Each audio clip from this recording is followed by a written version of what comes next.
இந்த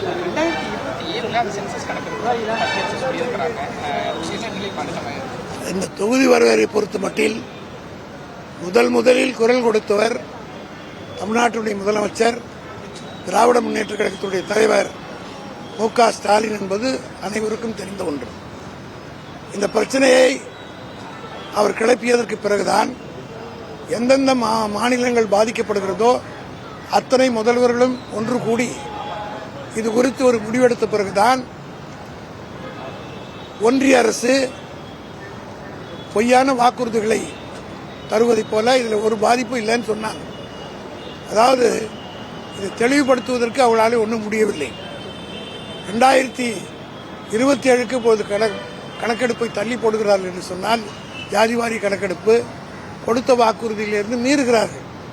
இந்த தொகுதி சீரமைப்பில் நிச்சயமாக தமிழ்நாடு பாதிக்கும், அதே போல தென் மாவட்டங்களே பாதிக்கும் என்பதை தளபதி தெளிவாக சொன்னார். இது சட்டமன்றத்திலே தீர்மானம் நிறைவேற்றினார். இவ்வளவு பேசுகிற எடப்பாடி, இப்பொழுது அறிக்கை விடுகிற எடப்பாடி சட்டமன்றத்திலே ஆதரித்தார். அப்போ பிஜேபியோட ஒரு கூட்டணியில் சேரவில்லை.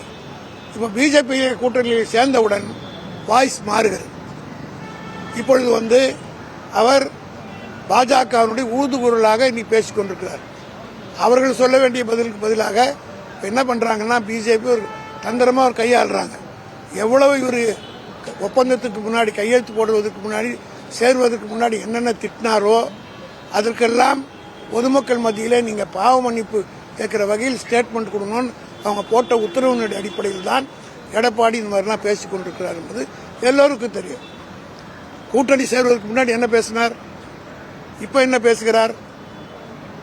ஆகவே திராவிட முன்னேற்ற கழகத்தின் மீதோ தளபதி மு.க. ஸ்டாலின் ஆட்சியின் மீதும் எந்த குறையும் சொல்லுவதற்கு வலுவான எந்த இதுவும் இல்லை.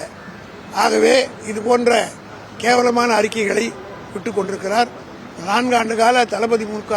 ஸ்டாலினுடைய ஆட்சி இந்தியாவிலே இருக்கிற அனைவரும் பாராட்டக்கூடிய வகையில், அது மட்டுமல்ல உலகத்திலேயே கனடா போன்ற நாடுகள், லண்டன் போன்ற நாடுகளிலே கூட இவருடைய காலை உணவு திட்டத்தை அறிமுகப்படுத்துகிறது என்றால் உலக அளவில் இவருடைய சாதனைகள் புகழ் பெற்றிருக்கின்றன.